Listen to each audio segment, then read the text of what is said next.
Please, don't fire me. I'm pregnant, Eleanor whispered, her voice cracking through the stillness of the marble hall. The word pregnant slipped out like a confession, trembling, unplanned, yet too heavy to pull back. Her knees hit the cold tile floor, echoing louder than her heartbeat. The scent of bleach clung to her uniform, a cruel reminder of the endless hours she had scrubbed away pieces of herself for people who never saw her as human. Mrs. Caldwell's face stiffened, lips drawn thin as a blade. Eleanor, I told you before, personal problems are not my concern. You've been slow, distracted. I can't afford. The front door opened. A gust of wind pushed Rain into the foyer, followed by a tall man in a soaked charcoal suit. He shook the storm from his shoulders with quiet authority. His eyes, deep, assessing, alive, swept the room and stopped at the sight of Eleanor on the floor. His name was Malcolm Reed, and though the world knew him as the billionaire CEO of Reed Dynamics, at that moment, he was simply a man frozen between two worlds, power and memory. Everything all right here. His voice carried a low thunder, the kind that makes people stand straighter. Mrs. Caldwell adjusted her pearl necklace, her tone shifting instantly. Oh, Mr. Reed. I wasn't expecting you so early. Just a small staffing issue. Malcolm's gaze didn't move from Eleanor. The rain dripping from his cuffs pattered against the floor, marking time in the silence. He saw her shaking hands, the way she tried to hide her stomach with her apron, the streak of water, or tears, down her cheek. Something inside him cracked open. It was like looking at his mother again, in that dim kitchen years ago, begging her boss not to cut her pay because he'd broken his shoes walking to school. Stand up, Malcolm said quietly. Eleanor blinked, unsure if he was talking to her. I said, stand up, he repeated, not as an order, but as an offering. The room seemed to hold its breath.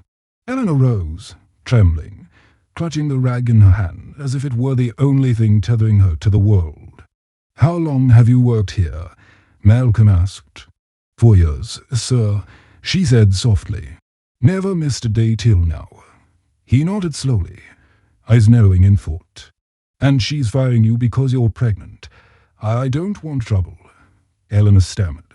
I just need a few more weeks. I'll work double. Please, Mrs.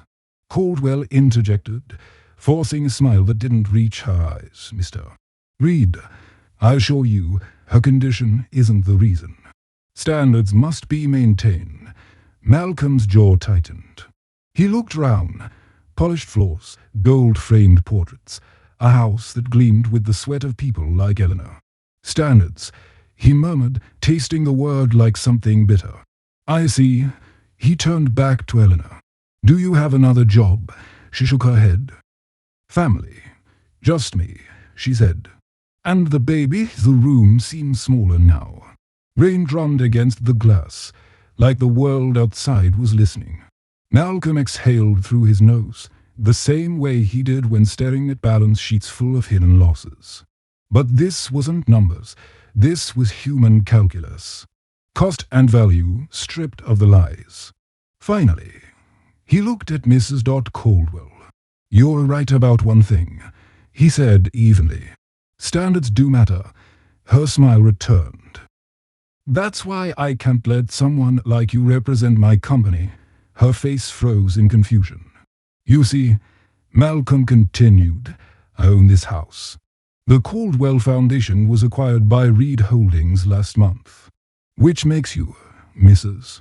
Caldwell, one of my employees. The silence cracked like lightning. Mrs. Caldwell paled. Eleanor's hand flew to her mouth. For a long moment, no one moved. So Malcolm said calmly, buttoning his coat, I'll make this very clear. You're relieved of your duties. Effective immediately. Mrs. Caldwell sputtered. You can't. I can. He said, and I just did. He turned to Eleanor. Finish what you're doing. Then meet me outside. I want to talk. Eleanor didn't understand. Her mind swirled between disbelief and fear. Was this mercy? A trap? She could barely stand, but his tone carried something she hadn't heard in years: sincerity. When he stepped back into the rain, the thunder rolled again, and something in her chest flickered. Not hope yet, but the faint spark of possibility. Outside, the storm softened. Malcolm stood under the awning, staring at his reflection in the black glass of his car. He didn't see a billionaire. He saw a boy again, standing in another doorway, watching his mother beg for a job while a white man looked at her like she was dirt. That memory had driven him every day since .money.power. Control all to make sure no one he cared about ever had to kneel again. And now, here was this woman, pregnant, trembling, but unbroken, replaying the same story. Except this time, he was the one holding the power. He clenched his fists. Not again, he whispered to himself. Behind him, the door creaked open. Eleanor stepped out, soaked but silent. "Sir," she began, "I didn't mean to cause trouble. I'll find another place. Thank you for—" "Stop," Malcolm said. "You don't need to thank me. You just reminded me of something I almost forgot." "What's that?" "That power means nothing if it can't protect the powerless." He opened the car door and gestured for her to get in. "Come on. We've got work to do." Her breath caught. "Work? Yeah," he said. "Let's see if you're as good as your record says you were before someone decided you didn't deserve a chance." Eleanor hesitated, staring at the open door, freedom and fear wrapped in one. Then, quietly, she stepped inside. And as the rain faded into mist, the world seemed to shift. Stay till the end, because what begins as a desperate plea will turn into something neither of them expected. A redemption written in rain and courage.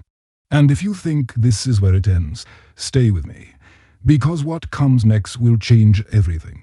The windshield wipers sliced through the rain like a metronome keeping time with Malcolm's thoughts. The city lights of Atlanta blurred into streaks of gold and blue, reflected in the sheen of the wet pavement. Inside the car, silence stretched, thick, uneasy, electric. Eleanor sat beside him, her hands folded tight on her lap, still wearing the faded uniform that smelled faintly of lemon cleaner and survival. Malcolm's driver glanced in the mirror, waiting for orders. "Home, sir." Malcolm's voice came quiet but firm. "No." "To the tower." Eleanor's eyes flicked toward him. "The tower. Reed Dynamics headquarters," he said. "You said you needed work. Let's see what you can do." Her heart dumped. She had imagined getting fired, humiliated, forgotten, but not this. The billionaire CEO who had walked into her worst moment was now driving her to his empire. It felt unreal, like a dream stitched from exhaustion. The car hummed down the highway, tires whispering over water. Malcolm stared out the window, but he wasn't seeing the city. He was seeing her, his mother, Lena Reed, her hands cracked and raw from scrubbing floors, humming hymns under her breath to drown the ache. "Don't let the world turn you bitter, baby," she used to say. "If you ever get power, use it to lift somebody." He had promised her, and then he'd broken that promise in the climb. Somewhere between the boardrooms and the private jets, he'd started believing that empathy was weakness. Now, watching Eleanor's trembling reflection in the window, he felt his mother's voice rising again like a tide. When they reached the tower, the rain had slowed to a fine mist. The building rose above them, glass, steel, and midnight light, his fortress. The guards straightened as he entered, nodding respectfully. Eleanor hesitated at the threshold, clutching her bag as though afraid she might dirty the marble just by existing. "Come," Malcolm said, holding the elevator door. "This place doesn't bite." She stepped in, the hum of the elevator filling the silence. Floor after floor flashed by, departments named for the empires they ruled: finance, strategy, vision. Innovation. Each word another world she had never belonged to. "Why are you doing this?" she asked softly. Malcolm's reflection looked at hers in the mirrored wall. "Because I've seen too many people thrown away for the same reason you almost were. Being human." Her throat tightened. "People like me?" He didn't answer directly. "People like us." The doors opened on the top floor. The office stretched out like a museum of power. Dark walnut, black glass, a skyline that bled orange and violet. Malcolm walked to the window, hands in pockets, and turned. "You said you studied accounting." "Yes, yes, sir. At Georgia State. But I had to drop out when my mother got sick." He nodded slowly. "You still remember the basics?" "I think so." "Numbers don't forget you," she said with a small, nervous smile.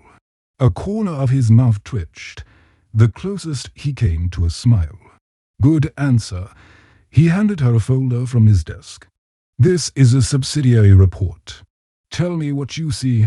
Eleanor opened it, scanning pages filled with figures, margins, and transactions. Her mind kicked into motion, sharp and focused, the way it used to when she studied late at night with a single lamp and a baby growing inside her. 10 minutes passed before she spoke. "There's an inconsistency here," she said, tapping a line. 3 vendors invoiced on the same date, same amount, same account. "That's not normal unless it's being used to mask a transfer." Malcolm leaned forward. "Show me." She pointed, explaining as she went, her voice steady, confident. For a moment, the fear fell away. It was like watching someone remember who they were before the world convinced them otherwise. When she finished, Malcolm closed the folder, studying her face. "You just caught what my senior auditor missed for 3 months?" Eleanor blinked. "I did. You did," he said. "And if you're right, that could save us millions." The words hit her like sunlight through a storm. For the first time in months, maybe years, she felt seen. Not as a maid, not as a burden, but as a mind. Still, doubt crept in. "Sir, I don't understand." "Why me?" "You don't even know me." Malcolm turned away, his eyes drifting to the window again. "Because once, someone saw something in me when I was nobody. And I never thanked her before she died." The air shifted. The confession hung between them like a soft echo of grief. He didn't say it was his mother. He didn't need to. Eleanor looked down at her hands, remembering her own mother's last words. "Don't let them break your spirit, baby girl, even when they act like they can't see you." Maybe, just maybe, this was that moment, the one her mother had prayed for. Malcolm's phone buzzed on the desk, but he ignored it. For the first time in years, business could wait. Instead, he said quietly, "You start tomorrow. Junior analyst position. Temporary. For now." Her eyes widened. "A real job?" "Here," he nodded. "We'll see where it goes." Tears welled up before she could stop them. "Thank you, sir. I won't let you down." "I know," he said, and there was something almost fatherly in his tone, but layered with guilt, admiration, and something else he couldn't yet name. As she left the office, Malcolm lingered by the window. The city below glowed like molten gold. Somewhere out there, a younger version of himself was still walking the streets barefoot, clutching dreams too heavy for his small hands. He closed his eyes, whispering to the rain beyond the glass, "I'm trying, Mama. I really am." Outside, Ellen looked back once more at the tower, a place of glass and ghosts. The same rain that had soaked her earlier now glistened on the streets like liquid light. She exhaled, pressing a hand to her belly. "Maybe," she murmured, "this is the start." She didn't know that somewhere deep inside that tower, her presence had already set gears in motion, alliances, envy, and eyes that would soon turn against her. But for now, there was only the quiet pulse of possibility. Stay with me, because what Malcolm just unlocked in her will soon unlock something in him, too. And when truth and power collide, someone always gets burned. The next morning, Sunlight poured through the floor-to-ceiling windows of Reed Tower, spilling warmth over glass desks and humming machines. It was a new day for most, but for Eleanor, it was a rebirth she hadn't dared to imagine. She walked through the lobby in the same shoes she'd worn to scrub floors, clutching a small borrowed handbag. Heads turned. The receptionist's smile faltered when she saw the maid's uniform replaced by a plain cream blouse and thrifted skirt. "Can I help you?" she asked with the polite chill reserved for the out-of-place. "Eleanor Morris," she said softly, "Mister. Reed asked me to report to him this morning." A flicker of confusion, then disbelief, crossed the woman's face before she buzzed the elevator. Top floor. Eleanor stepped inside, feeling her heart thud like the machinery beneath her feet. The mirrored walls reflected a version of herself she barely recognized. For years, she had scrubbed other people's reflections. Now she had to face her own. When the doors opened, Malcolm was already there, reviewing something on a tablet. He didn't look up. "You're on time." "Yes, yes, sir." "Good." Punctuality is the cheapest form of respect. He motioned toward a desk opposite his, smaller, simpler, but gleaming. "That's yours. You'll start as an assistant analyst. Learn the systems, observe the patterns. I'll see if the instincts you showed last night hold up." She nodded, unsure if she was dreaming. "I'll do my best." Malcolm finally looked up, eyes catching hers. "I know you will. But understand this, I don't do pity. You're here because you've got skill. Earn your place, and it's yours." His words struck her deeper than praise. For the first time in years, she felt the sharp dignity of being measured, not pitied. Throughout the day, Malcolm barely spoke to her, but she could feel his presence. He moved like someone used to commanding storms, not loud, but magnetic. Executives whispered when he passed, voices lowering as if afraid to disturb gravity itself. Eleanor watched him lead meetings with precision, every gesture calculated, every pause deliberate. By noon, she was neck-deep in spreadsheets, decoding figures that twisted like vines round secrets. The work came back to her faster than she expected. Numbers were clean, honest, unlike people.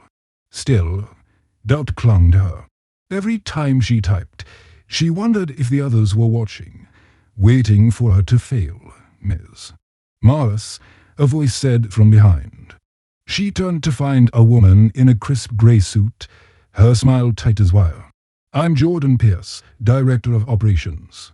I didn't realize we were hiring new analysts, Mister. Reed asked me to start today." "Of course he did," Jordan said, her tone sweet but venom-laced. "Well, welcome. It's always nice to see fresh perspectives." Eleanor smiled back faintly. "Thank you." When Jordan walked away, Malcolm's voice came from behind his desk without looking up. "Don't let her shake you. She's territorial, and she's smart enough to know talent when she sees it." Eleanor froze. She hadn't realized he'd heard. "Yes, yes, sir." He set down his tablet, standing. "Walk with me." They moved through the glass corridors, the hum of the city below rising through the building. "You're seeing numbers others overlook," he said. "That kind of instinct can't be taught." "Thank you, but I'm just doing what you asked." He stopped, facing her fully now. "You're doing more than that. You're showing me something I haven't seen in this company in a long time. Someone who works for a purpose, not power." Eleanor swallowed hard. "Purpose doesn't always pay the bills, sir." A ghost of a smile crossed his lips. "You'd be surprised." They entered a quiet conference room. On the table lay a folder marked confidential. He slid it toward her. "These reports go back 6 months. I suspect internal fraud.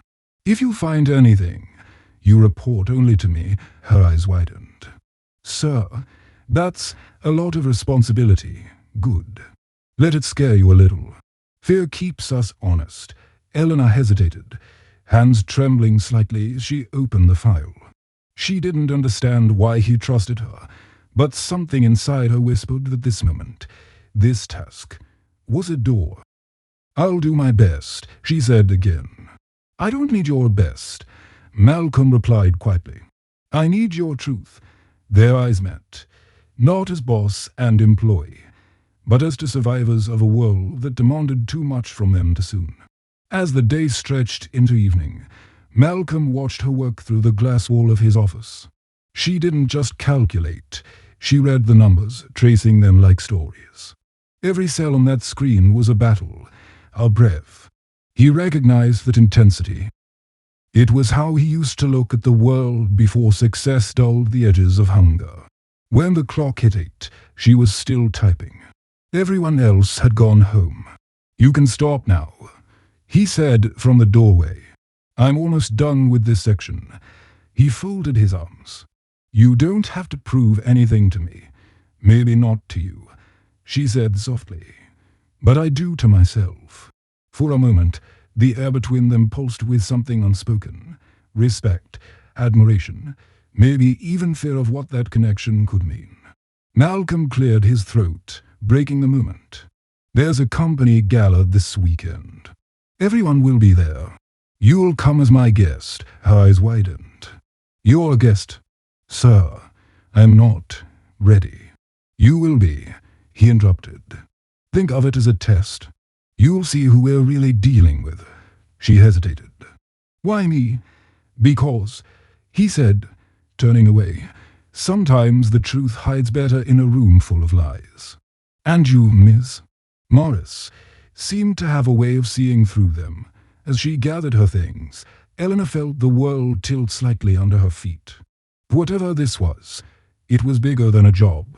It was a test, one that would expose more than corruption.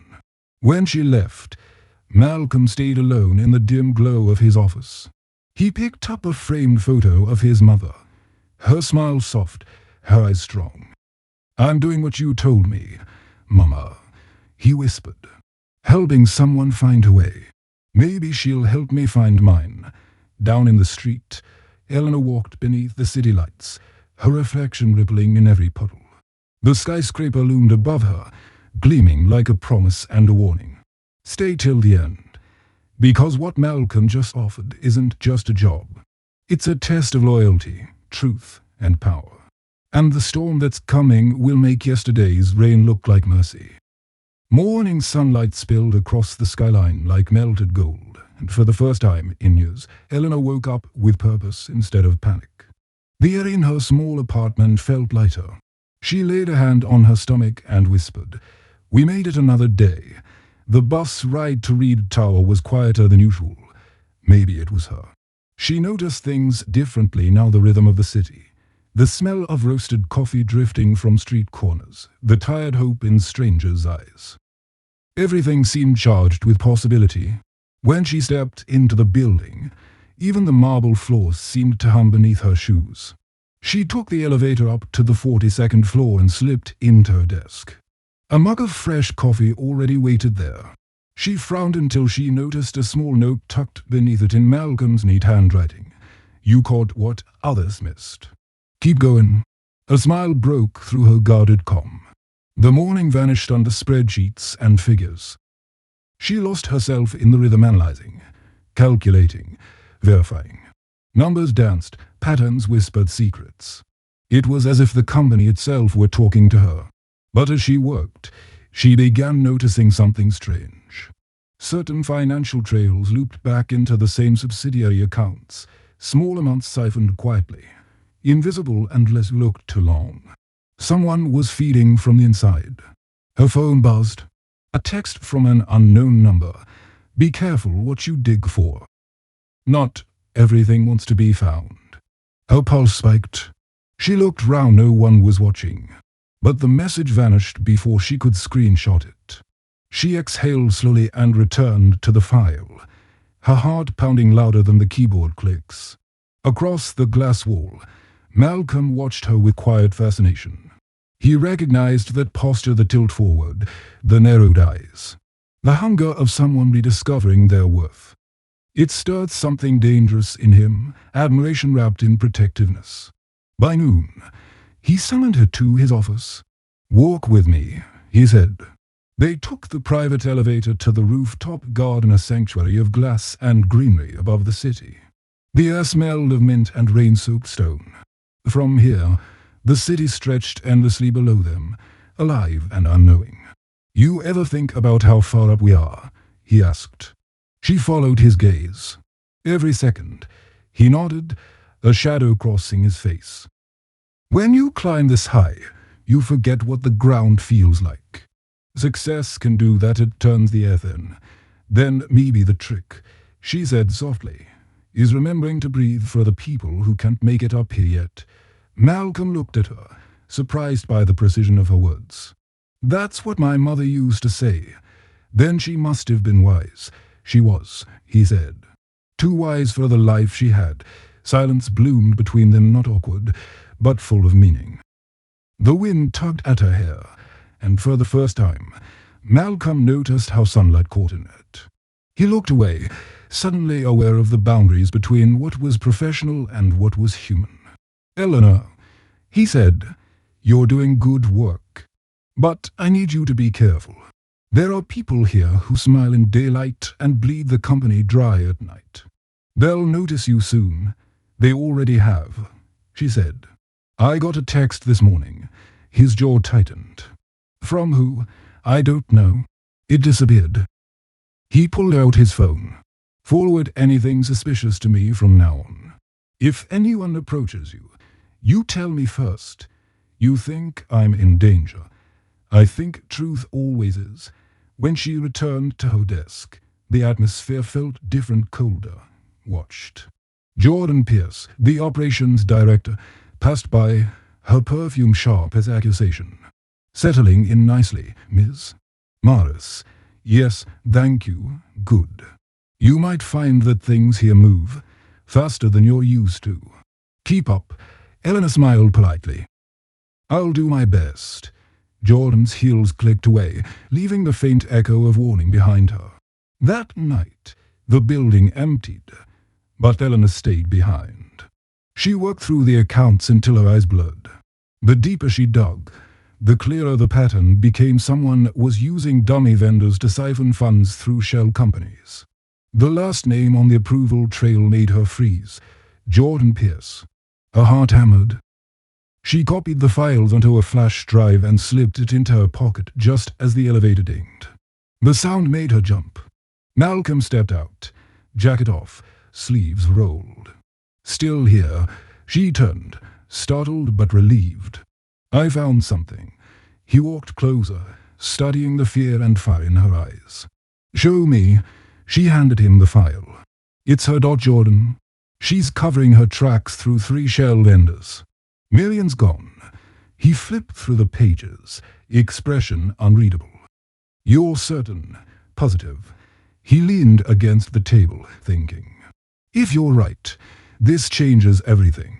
But we'll need proof stronger than numbers. Then we find it," she said without hesitation. He smiled faintly. "You talk like you've been here for years." "I've been surviving for years," she said.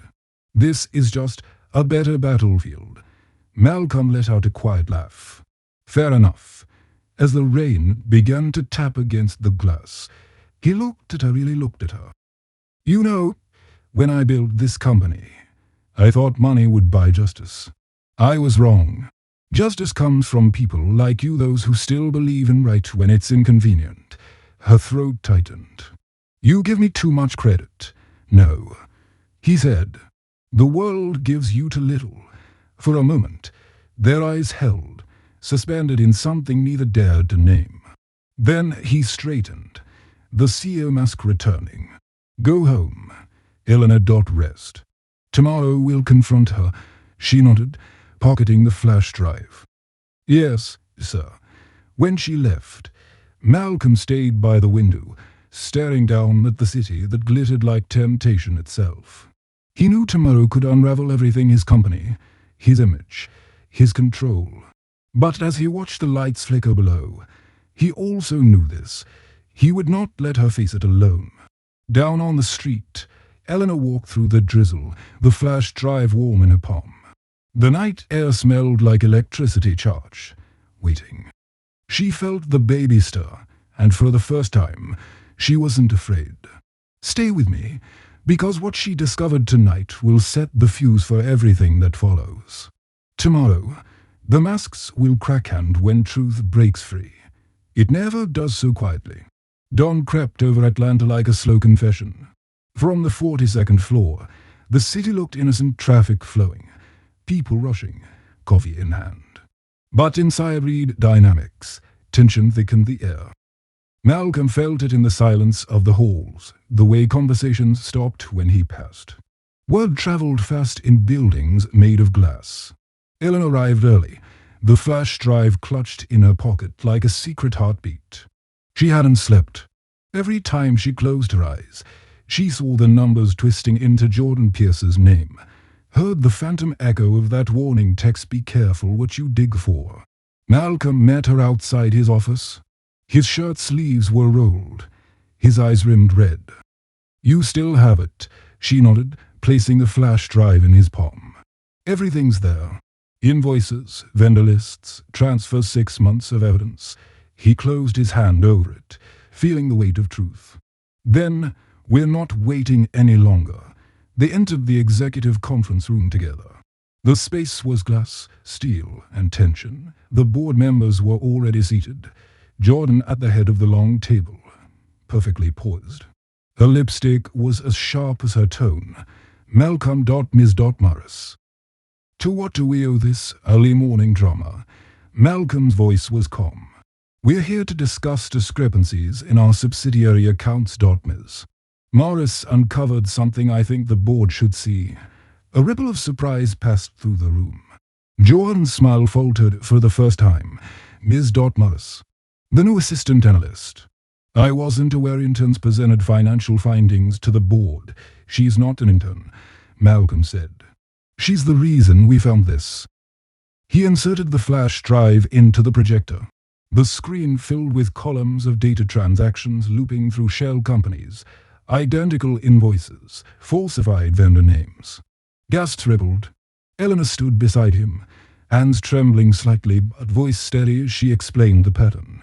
"These 3 vendors, Solentral Logistics, Crescent Supply, Apex Partners, all trace back to one controlling account under a false identity.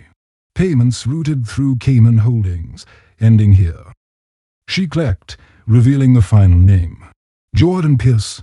The room went still. Even the hum of the air conditioner sounded shocked.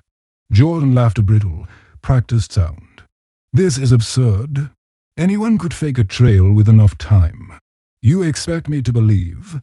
Malcolm cut her off. "The routing number on those accounts matches your corporate card. You approved the transactions personally." Her jaw clenched. "You're accusing me. I'm showing you the math," he said. "And math doesn't lie." She stood, gathering composure like armor. "Malcolm, I've been loyal to this company since you started it in a gush. You think I'd risk everything for a few $1 million? He held her gaze. "No. I think you'd risk it because you forgot what loyalty means," the board murmured. One man whispered, "Is this true?" Another shook his head, pale. Jordan's mask cracked. "This is a setup. You bring in a maid." She spat the word, and suddenly she's your financial profit. Eleanor flinched, but Malcolm stepped forward. "Watch your words. Why?" "Because she's your pet project. Your charity case," Jordan sneered. "Everyone's talking, Malcolm. A pregnant housemaid in the executive wing, it's not a good look." Gasps rippled again, sharper this time. Eleanor's breath caught. The room wasn't looking at numbers anymore. It was looking at her. Malcolm's voice lowered to a dangerous calm. "I see. When truth corners you, you reach for a poison. Classic strategy." Jordan's eyes gleamed with malice. "You think you can protect her from this gossip? The shareholders would like it. You could lose everything you've built over a lie." He leaned closer, voice like thunder under restraint. "Then let it burn." The words stunned the room. He turned to the board. "I built this company from nothing, and I'd rather see it fall than let corruption at its core. Ms. Pierce is suspended pending investigation, effective immediately." Security stepped in silently. Jordan's defiance wavered, but before leaving she hissed at Eleanor, "Enjoy your throne, sweetheart. It won't last." Then she was gone, yells echoing down the corridor like gunshots. When the doors closed, the room exhaled. Malcolm faced the board. "We'll conduct a full audit. Ms. Morris will assist. Directly under my supervision." A board member, a grey-haired man named Caldwell, the same family whose mansion had once been Eleanor's workplace, spoke up coldly. "With respect, Malcolm, this is irregular. You can't elevate unvetted staff to sensitive roles." Malcolm met his eyes. "You of all people should know how fast circumstances can change." Caldwell's face drained of color, memories flashing of the night Malcolm had fired his wife for cruelty. He said nothing more. The meeting adjourned in an easy silence. Outside, Eleanor leaned against the hallway wall, her pulse still racing. "You didn't have to defend me like that." "Yes, I did," Malcolm said. "Because if I don't, who will?" She looked up at him, eyes shining with tears she refused to let fall. "You lose friends for this. I don't have friends here. Only shareholders." A small, sad smile tugged at her lips. "That's lonelier than it sounds." "It is," he admitted. "But maybe it doesn't have to stay that way." Something in his voice softened the space between them. For a heartbeat, the world shrank to two souls standing in a glass corridor, one carrying a child, the other carrying ghosts. He cleared his throat, stepping back. "Take the rest of the day off. You've earned it." "I'd rather work," she said. "If I stop, I'll start thinking." He studied her for a long moment, then nodded. "Then work. But keep your head down. Jordan won't go quietly." She returned to her desk, typing through the tremor in her hands.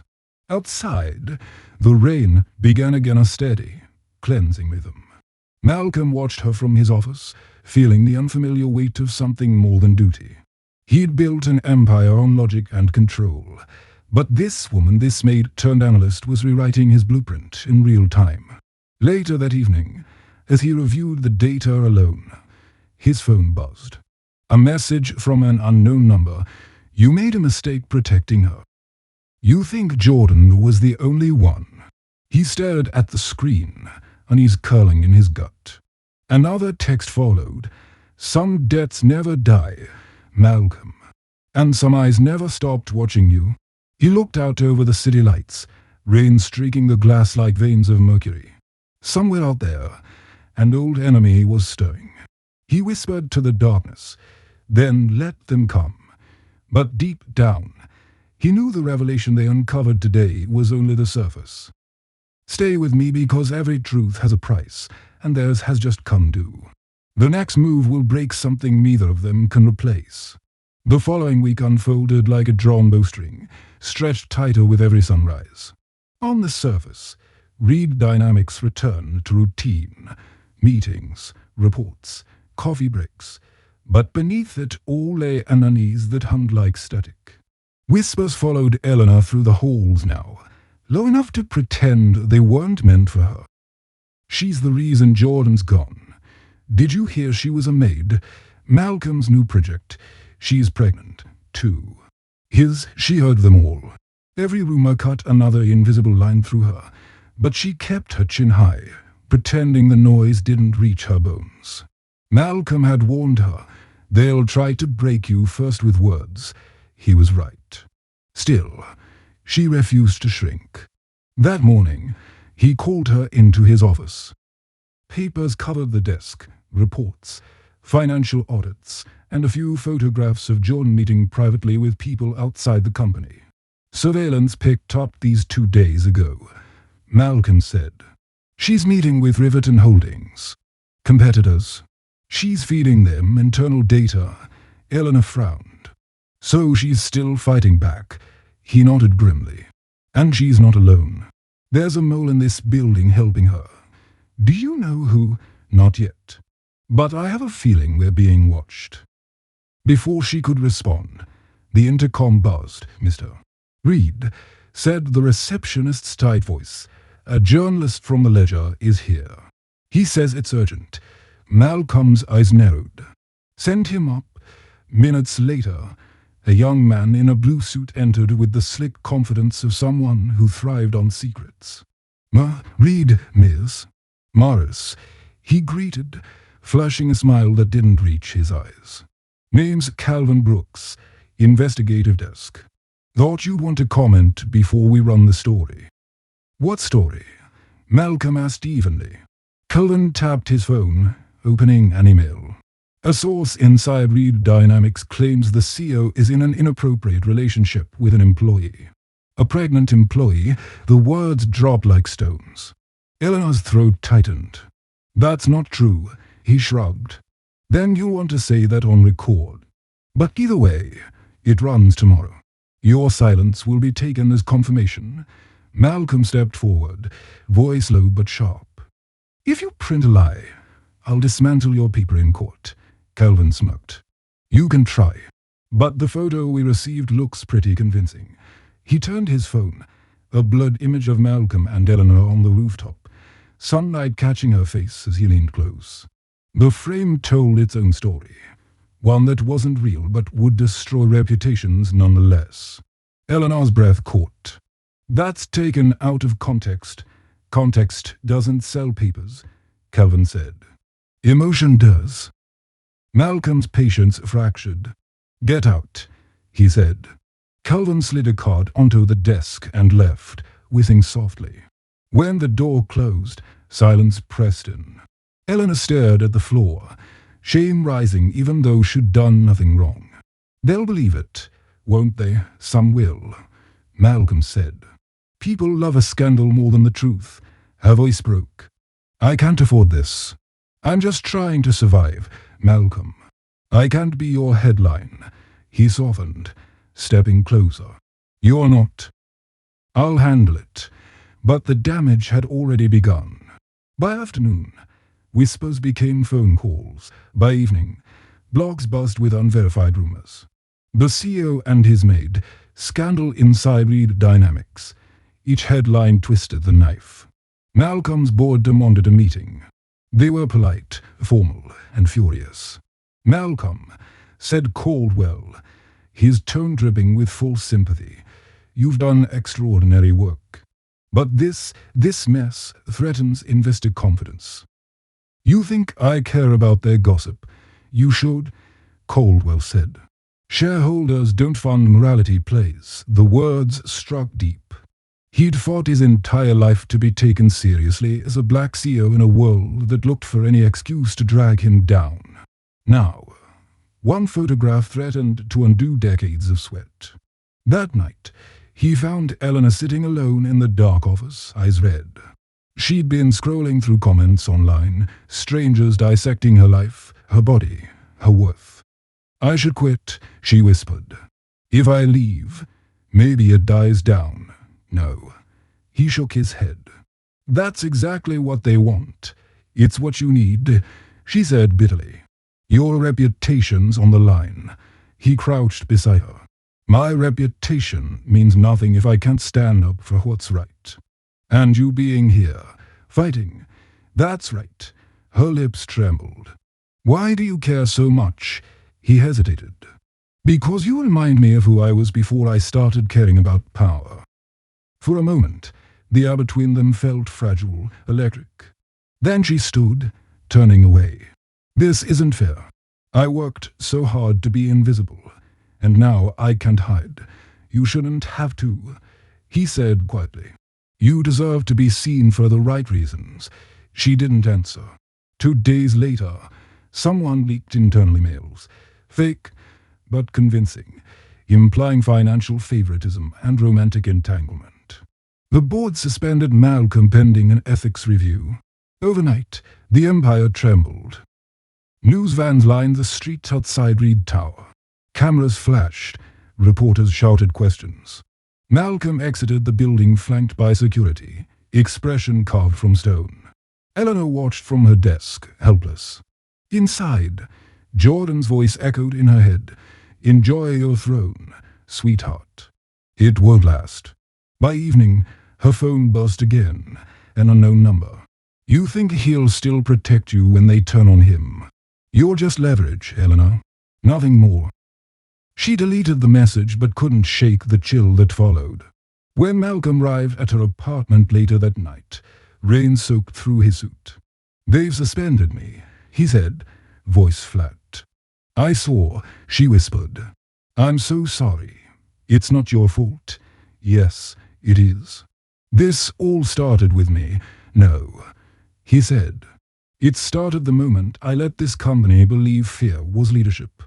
You just exposed what was already rotten." Lightning flashed outside, throwing their reflections together in the window, two weary silhouettes, bound by ruin and truth. "What happens now?" she asked. "Now," he said, "we fight back." She wanted to believe him. But as thunder rolled and sirens wailed below, she knew something irreversible had begun. Some betrayals are loud, knives and shouting. Others are quiet, like whispers that grow teeth. And this one, she realized, was only beginning to bite. Stay with me, because when power collapses, it doesn't just break the guilty. It tests the innocent too. And before this is over, both of them will have to decide how much of themselves they're willing to lose for the truth. Rain had turned to a grey mist that clung to everything in the city. The glass tower, the faces of the people who used to greet Malcolm Reed with awe. Now, they looked away when he entered a room. The air inside Reed Dynamics smelled of coffee and caution. The board's suspension order had clipped his authority, leaving him a ghost in his own empire. Eleanor saw it in the way doors no longer opened quickly for him, how voices dropped when he passed. She kept her head down, filing reports no one would read, trying to vanish in plain sight. But gossip is smoke. It curls under every door. Guess the boss's taste runs domestic. She played him like a violin, pregnant and strategic genius. She worked until her fingers ached, pretending not to hear. Every whisper felt like a fingerprint pressing against her throat. Malcolm spent his days gathering evidence to clear them both. But each step forward revealed another shadow. Jordan Pierce's network stretched deeper than he'd realized. Shell companies, bought auditors. A trail of bribes running through people he had trusted for years. She hadn't just stolen. Money she had built her web strong enough to strangle him. That night, he called Eleanor to meet him in the parking garage neutral ground, away from cameras. She found him leaning against his car, collar up, eyes rimmed with exhaustion. "You shouldn't be here," she said. "And you shouldn't be part of this mess," he answered. "But here we are." He handed her a manila folder. Inside were photos, documents, transcripts, proof that Jordan had orchestrated the leak, bribed the reporter, and planted the false emails. "If I release this," he said, "it clears me. Maybe even you. Then do it." He shook his head. "It also exposes half the board. They'll go down swinging. People will lose jobs, families. This company could collapse." She stared at him. "So you'll protect them. I'll protect the innocent who depend on them." Her voice hardened. "And what about me, Malcolm? I'm innocent. My baby's innocent. What happens to us?" He didn't answer right away. "That's why I asked you here. I need you to disappear for a while. Stay with someone you trust until this settles." She blinked, stunned. "You want me to hide?" For now, tears welled up, but they came out as anger. "You said you wouldn't let them break me." "Hiding is breaking, Eleanor." "No," she said. "You're just afraid. You think if I vanish, the story dies. But it won't. It'll just make their lie stronger." Her words cut deeper than she intended. He turned away, fists clenched. "You don't understand what power does. It consumes everything good until you can't tell if you're saving someone or saving yourself. Then maybe you need to remember which one you started with," she said quietly. For a moment neither moved. Then she stepped back into the rain, leaving him alone beneath the flickering light. The next morning, security guards waited by her desk. "Ms. Morris once said, not meeting her eyes, you're being terminated effective immediately. What? Why restructuring? The word was corporate code for exile. She gathered her things in silence while the office pretended not to watch. Her mother, one Malcolm, had left that note and the slip from her grasp and shattered on the floor. No one helped her pick it up.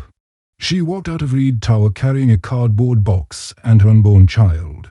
Outside, the press had already caught wind. Cameras flashed like lightning. Eleanor, did he pay you off? Were you his mistress? Is the baby his? She kept walking until her knees buckled at the bus stop. The cardboard box fell into the gutter, papers soaking instantly. She didn't move to save them. Meanwhile, in his office, Malcolm stood before the board one last time. Caldwell led the assault. Your leadership has compromised this company's reputation. Effective immediately. We're voting to remove you as CEO. Malcolm's laugh was quiet, almost kind. You're firing the man who built this tower from dust. Caldwell smirked. We're preserving the brand you tarnished. The vote was swift. 10 ayes, 2 nays. His empire was gone in under 5 minutes. He left without a word, taking only a single framed photograph of his mother. Downstairs, he passed the lobby where Eleanor had once arrived trembling and hopeful. The memory hurt more than the betrayal itself. That evening, news broke. Malcolm Reed resigns amid scandal. Share prices plunged. Commentators dissected his fall with clinical precision, never mentioning that the truth was still buried. Eleanor watched from her apartment, lights off, tears silent. Every channel turned her life into a headline. She shut the TV and whispered to her belly, "We'll start over. Just you and me." A knock came at the door. Her breath caught. When she opened it, Malcolm stood there, drenched again, holding a brown envelope. "I'm sorry," he said simply. "For what? For everything. For thinking I could fix this from inside." She stepped aside, letting him in. The apartment smelled of soup and baby lotion, a small, stubborn kind of comfort. "What's in the envelope?" she asked. "Proof," he said. "Enough to clear us both. But if I release it, they'll destroy everything left of the company. Hundreds of people will lose their jobs." "Then don't," she said softly. "You've already lost enough." He looked at her, confused. "You'd let them get away with it." "No," she said. "But sometimes justice isn't about punishment. Sometimes it's about survival." Her words hit him harder than any board vote. He realized she wasn't broken, she was choosing peace in a world that fed on war. As he turned to leave, she got his hand. "Malcolm, what happens next?" He looked at her belly, then into her eyes. "You live. That's enough for now." After he left, Eleanor stood by the window watching him disappear into the mist. The city lights blurred until they looked like falling stars. She whispered to her child, "That man changed everything, even if the world never knows it." Across town, Malcolm stopped his car on a bridge and stared down at the river swallowing rain. His reflection wavered on the surface, a king dethroned, a son still haunted, a man learning humility in the ruins of his ambition. For the first time in years, he felt free. Not victorious free, but freedom. He knew always came with a price. Stay with me, because this isn't the end of their story, it's the silence before redemption. And in that silence, something new is about to rise from everything they've lost. 3 weeks passed. Atlanta's skyline glittered like nothing had changed. But for Malcolm Reed, every light in those towers was a reminder of the empire he'd lost. He was staying in a downtown apartment, now bare walls, one suit hanging in the closet, the same coffee mug every morning. The silence pressed against him like consequence. He spent his nights studying the envelope of evidence over and over, each photo and number whispering temptation, "Release me." It would clear his name, expose Jordan Pierce, and burn Reed Dynamics to its foundations. But he kept hearing Eleanor's voice. Sometimes justice, isn't about punishment. Sometimes it's about survival. He hadn't seen her since that night. Still, he found himself driving by her block, headlights dimmed, watching from the corner as she carried groceries up the steps. She moved slower now, the weight of the child visible, but her shoulders were straight. Somehow, she still radiated defiance. Inside her apartment, Eleanor kept working quietly. She'd begun freelancing as an accountant for small neighborhood businesses, barbershops, cafes, a daycare run by an elderly woman named Miss Lucille. People paid in cash or casseroles, and for the first time in her life, the numbers she balanced fed something real. Then, one morning, a letter arrived, no return address, just her name typed neatly on the front. Inside was a single sheet of paper. They think he's gone, but the real thieves are still here. Meet me at midnight. Old freight station, Southside. No signature, only a tiny embossed symbol in the corner, the same crest she'd seen on one of Jordan Pierce's fake vendor accounts. Her hands shook. It could be a trap. But if it wasn't, maybe it was the key to freeing them both. That night she stood outside the station, wind tangling her hair. The building loomed rust, graffiti, ghosts of trains long gone. A figure stepped from the shadows. It wasn't Jordan. It was a man she recognized from the board, Gerald Voss, Chief Financial Officer. Eleanor Morris, he said, voice oily. Brave of you to come. What do you want? He smiled. To offer you a deal. You still have copies of the evidence, don't you? Hand them over. Walk away. We'll wire a generous settlement. Enough to raise that child in comfort, and if I don't, accidents happen. Especially to people who cross powerful friends. Her pulse hammered. You mean Jordan? He laughed softly. Jordan's gone to ground. I'm talking about the people who paid her.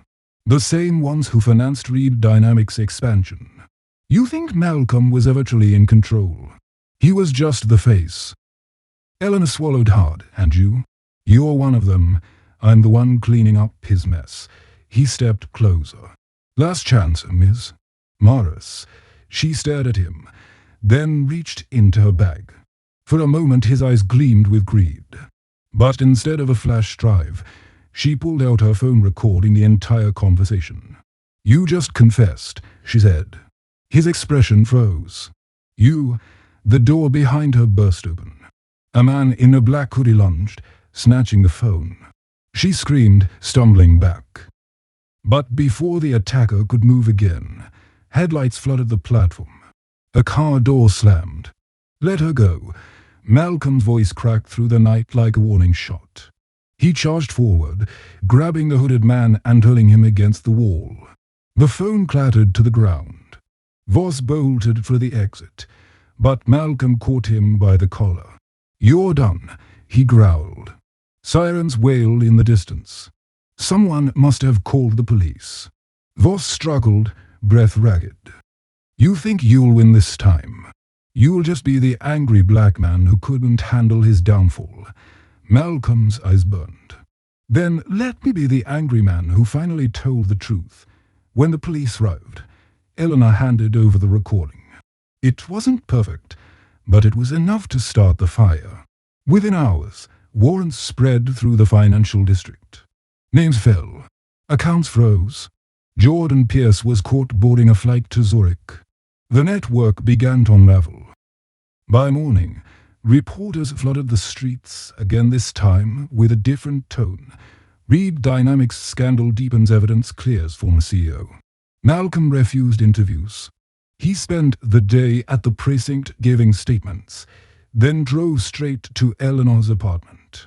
When she opened the door, she looked exhausted, pale, but alive. You followed me, she said. I couldn't stay away, he admitted. Something told me you'd walk into danger. You were right, she whispered, half laughing, half crying. But you always did have timing. He smiled faintly. We did it, Eleanor. They're finished. She sat on the couch, one hand on her stomach. Then what happens now? Malcolm looked round the small apartment, the cracked walls, the tiny kitchen, and realized how far they'd both fallen, and how much lighter the air felt here than in any boardroom. Now, he said slowly, we rebuild. Not the company. Something better. He reached into his coat and laid the brown envelope on the table. This belongs to both of us now. Let's make sure no one ever uses it like that again. She nodded, tears slipping silently down her cheeks. You really mean to start over? I do. He took a deep breath. And I want to start with something I should have said long ago. Thank you for reminding me who I am. Ellen looked at him, eyes shining. You don't owe me gratitude, Malcolm. You owe yourself forgiveness. Her words broke something open in him. He sank into the chair opposite her, laughter and tears mixing until they were indistinguishable. The sound startled her baby, who kicked hard enough for her to gasp. Malcolm froze. Was that? She smiled through tears, a reminder that life keeps moving. He chuckled softly. Then we'd better keep up. Outside, the first light of morning glowed over the horizon. News tickers blazed his exoneration. The same city that had mocked him now hailed him a whistleblower, a reformer, a fallen king reborn. But for once, he didn't care about headlines. All he saw was Ellen attired, strong, radiant. Before leaving, he paused at the door. I'm launching something new, a foundation for single mothers in the workforce. I want you to help me run it. She blinked. Me? Who better? A slow smile spread across her face. All right, read. Let's build something that can't be bought. He extended his hand. She took it. The gesture was small, but it carried the weight of everything they'd survived. Outside, Atlanta was waking up again. Somewhere, Jordan Pierce sat in a cell, and the men who had funded her schemes were watching their fortunes collapse. Justice had come, not with vengeance, but with exposure. And as Malcolm and Eleanor stood in the doorway, the rising sun caught the rain still clinging to the windows, turning every drop into light. Stay with me, because redemption isn't the end of the story. It's the beginning of legacy. And what they build next will echo far beyond the walls they once fell from. 6 months later, spring returned to Atlanta with the smell of magnolia and rain on iron. The storms that had once surrounded Malcolm Reed had quieted, replaced by something unfamiliar peace. He no longer woke to headlines, but to birds outside the windows of his modest townhouse. The suits were fewer, the boardrooms gone. In their place were community meetings. Spreadsheets scrolled with dreams that didn't require skyscrapers across town. A sign was being hung on the front of a renovated brick building, the Reed Foundation for Working Mothers. Inside, volunteers painted, children laughed, and somewhere in the back, Eleanor was leading orientation for the first group of women nurses, cleaners, clerks, each one carrying her own quiet war. She moved with authority now. The timid maid was gone. In her place stood a woman who knew exactly what she'd survived. Malcolm watched from the doorway, pride and humility mingling in his chest. He remembered their first conversation in that cold marble hall, her voice trembling. Please, don't fire me. Now she was the one hiring others. The circle felt divine. When the session ended, she noticed him and smiled. You're early. I couldn't stay away. He offered coffee, and they sat by the window overlooking the street. Cars passed, ordinary, unbothered. For once, ordinary felt extraordinary. How's the funding drive? He asked. Better than we hoped. People believe in second chances. She hesitated. Even the media's changed its tone. They're calling you the rebuild Reed. How does it feel? He laughed softly. Strange. Redemption sounds cleaner than it feels. It's really just learning to live with your own reflection. Her eyes softened. You've done more than that. You gave your power back to the people who never had it. He looked at her belly now flat again. Speaking of power, he said, how's little Isaiah? Her face glowed. He's perfect. Loud, hungry, curious. He smiles in his sleep like he knows something we don't. Maybe he remembers where strength comes from. She tilted her head. And where's that? From people who keep going, even when the world decides they shouldn't. He met her gaze. Like his mother, silence bloomed, full of everything unsaid. Outside, a group of women crossed the street toward the foundation, laughter spilling into the air. Eleanor rose. "Come on," she said. "They need you in the classroom. You promised to talk about financial literacy." He groaned playfully. "They'll fall asleep, they'll listen.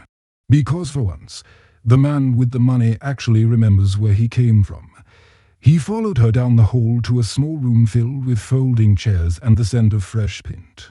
Dozens of women looked up, some tired, some hopeful, all expectant. Malcolm stood before them, suddenly nervous. He cleared his throat. "I used to think success was measured in zeros," he began. "But the truth is, success is when your life means something to someone else." He told them about his mother, about how her dignity had been the first thing the world tried to take. He told them about Eleanor, though not by name, the maid who reminded him that power without compassion was just another kind of poverty. When he finished, the room was silent, the kind of silence that feels like prayer. A woman in the front row raised her hand. "Mr. Reed," she said softly. "Why didn't you give up when they tore you down?" He smiled. "Because somebody believed in me when I didn't. And because giving up would have proved them right."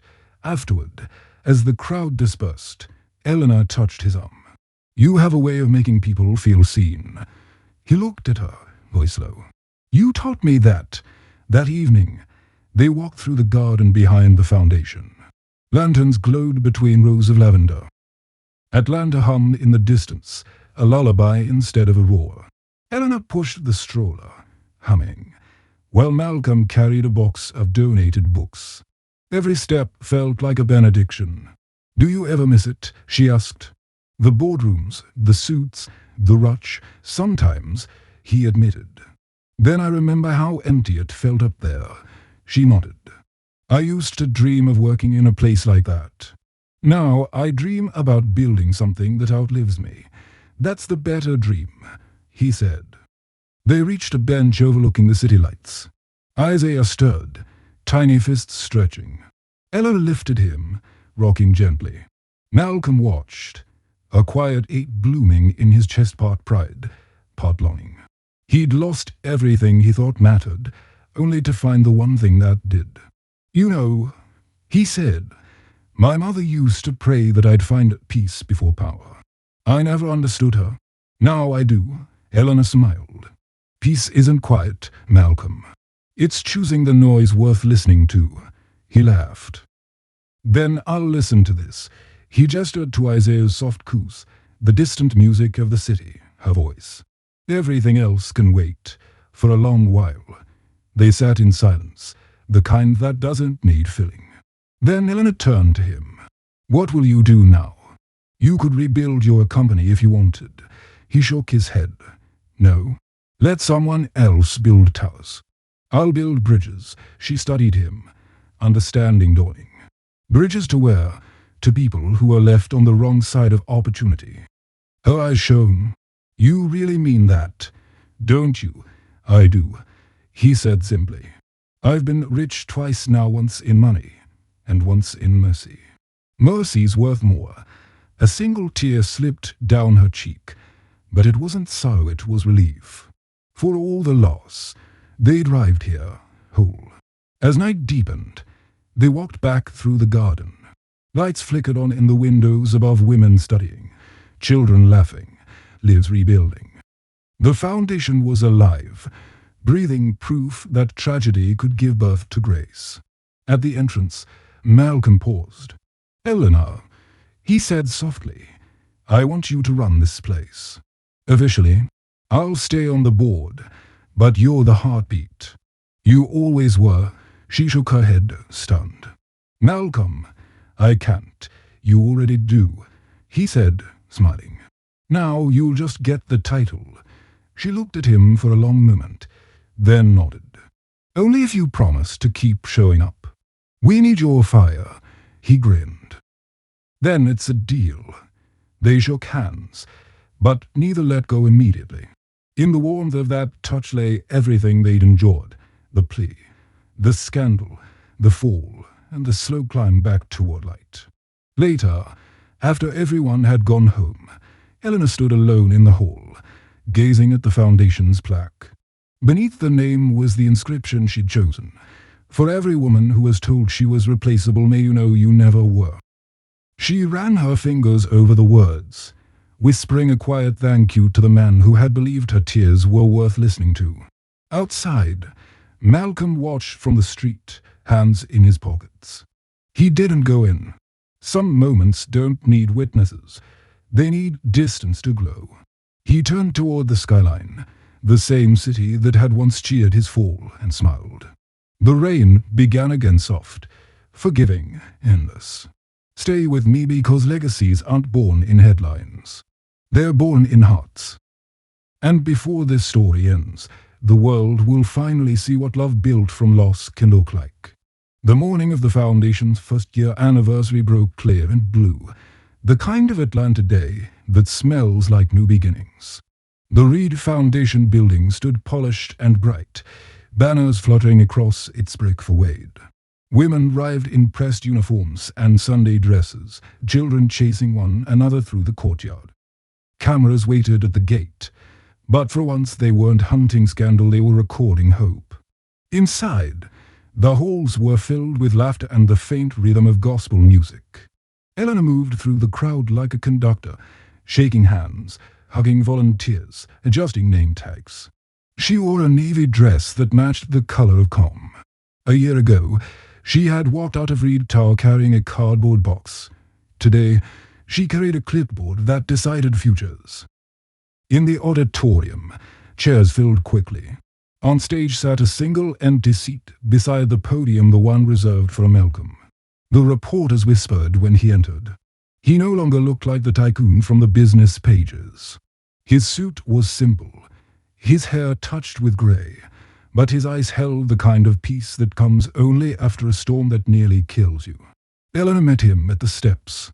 "You're late," he smiled. "Some of us prefer dramatic entrances, some of us prefer punctuality." They laughed, a private joke that belonged to the countless days spent rebuilding what both had lost. When she stepped aside, he took the podium. "Good morning," he began. "A year ago, none of this existed. A year ago, I was learning the difference between power and purpose. And a woman standing right there," he gestured toward Eleanor, "reminded me that real success isn't measured by what you own but by what you restore." Applause swelled, but he raised a hand for quiet. "This foundation isn't charity. It's repayment of debt to every mother who ever worked until her body broke, every woman who kept this world turning while it pretended not to see her." The audience rose to its feet. Some cried openly. Eleanor watched him, the man who once ruled skyscrapers now speaking with the humility of soil and sunlight. When the applause faded, she joined him on stage. "I wasn't supposed to be here," she said into the microphone. "I was supposed to disappear after the scandal. But he wouldn't let me. And because of that, 100 families have housing, childcare, and training today. That's what redemption looks like. It's shared." She paused, glancing at Malcolm. "He built the doors. I just held them open." From the back of the room, an older woman stood. "No, baby," she said, voice rough with emotion. "You kicked them open." Laughter and applause rolled through the crowd. After the ceremony, reporters clustered round them outside. "Mr. Reed, are you planning to return to the corporate world?" one asked. Malcolm shook his head. "I'm exactly where I'm meant to be." Another called.